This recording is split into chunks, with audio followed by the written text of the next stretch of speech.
नमस्कार दोस्तों, स्वागत है आपका एक बार फिर से मेरे YouTube चैनल KWS क्लासेस में। आज हम बात करेंगे BSc second year physical chemistry के मोस्ट इम्पोर्टेंट क्वेश्चंस की। तो जैसा कि आपको पता है, बाकी के पेपर्स के भी मैंने क्वेश्चंस डाल दिए थे। अब फिजिकल केमिस्ट्री की बात है, तो फिजिकल केमिस्ट्री में सबसे पहले स्टार्ट करते हैं यूनिट नंबर 1 से।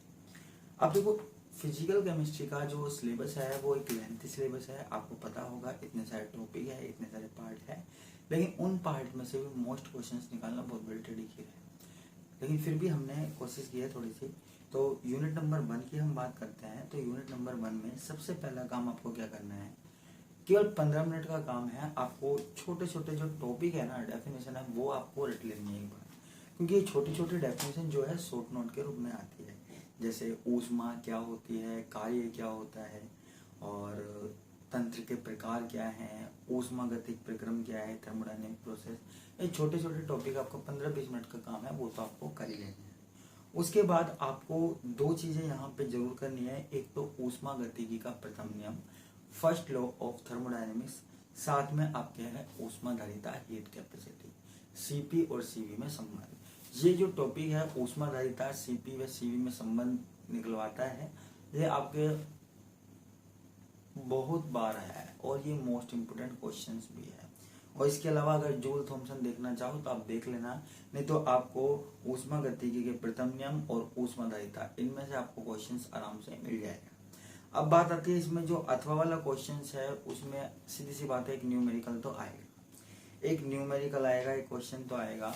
उसके अलावा इसमें हैश का नियम और किरचॉफ समीकरण, ये तीन चीजें आपकी ऐसी है जो इसके अंदर आएगी।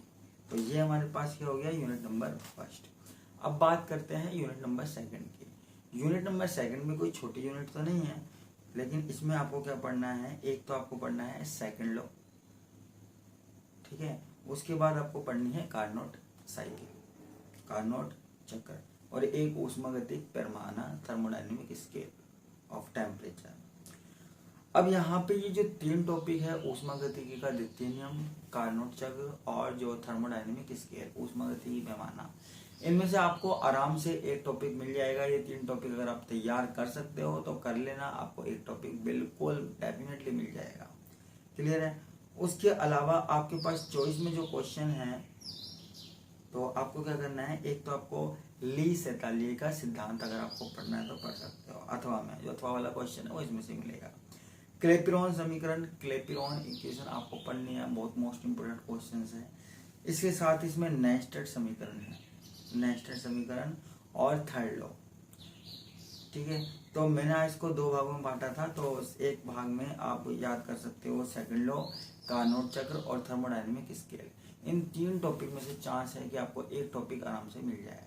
और दूसरे क्वेश्चन में ली सेतालिये सिद्धांत, क्लेपिरॉन समीकरण और नेस्टेड समीकरण और थर्ड लॉ, ये 4 टॉपिक हैं, तो आपको इनमें से आराम से मिल जाएगा। उसके बाद यूनिट नंबर 3 है। यूनिट नंबर 3 में देखो, वैसे तो बहुत सारे तंत्र हैं, सिस्टम है, अगर आपने पढ़ा होगा तो आपको सभी चीजें समझ में आ जाएगी, लेकिन फिर भी मैं आपको बताता हूँ। आपको सबसे पहले तो इसमें छोटे छोटे तीन चार डेफिनेशन याद रखनी है। कौन कौन सी, एक तो प्रावस्था क्या है, एक यानी फेज, एक घटक क्या है, कंपोनेंट, और स्वतंत्रता की कोटि, डिग्री ऑफ फ्रीडम, और एक प्रावस्था नियम। तो ये 10-15 मिनट का काम है, ये आपको याद रखना है, ये क्योंकि एक बड़ा क्वेश्चन जो आएगा उसके साथ आ सकते हैं। इसके अलावा आपके पास क्या है, 2-3 तंत्र हैं, जैसे वाटर तंत्र है, CO2 है। अब किसी ने वाटर तंत्र, वाटर सिस्टम पढ़ लिया तो CO2 तंत्र तो वैसे ही पढ़ लेगा, क्योंकि वाटर तंत्र और CO2 तंत्र एक जैसे हैं। पहले बता दूं, जैसा वाटर तंत्र बनेगा वैसे ही जल तंत्र बनेगा, वैसे ही CO2 तंत्र बनेगा, और एक सल्फर तंत्र। वैसे 99% चांस है कि आपको जल तंत्र या सल्फर तंत्र में से एक क्वेश्चन डेफिनेटली मिल जाएगा।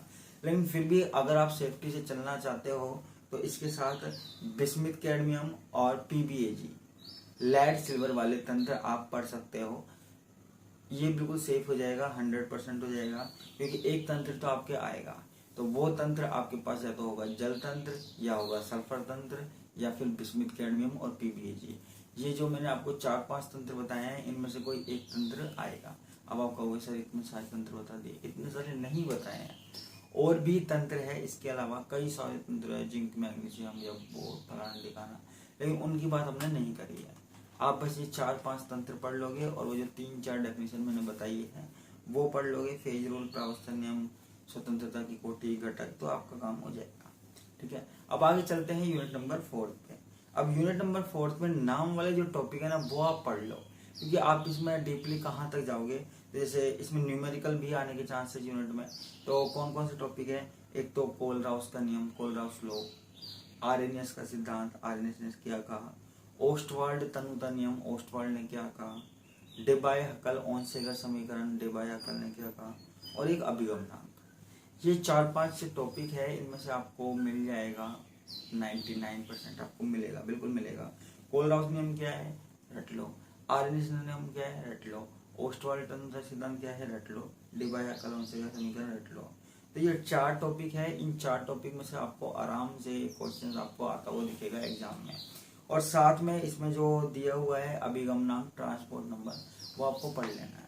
अभी जो अभिगमनांक है इसमें विधि और है, हिटाक विधि है, चल सीमा विधि है, तो वो आप देख लेना।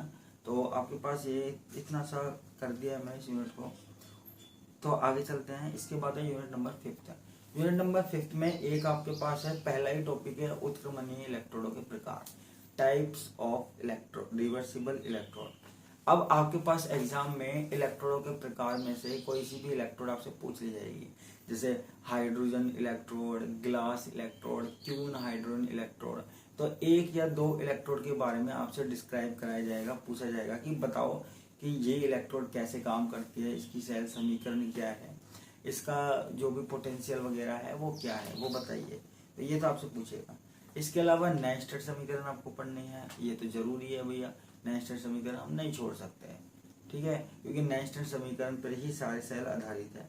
इसके अलावा गैल्वेनिक सेल पढ़ लेना, जिंक कॉपर वाला वो बनवा सकता है आपसे, जिंक कॉपर वाला गैल्वेनिक सेल।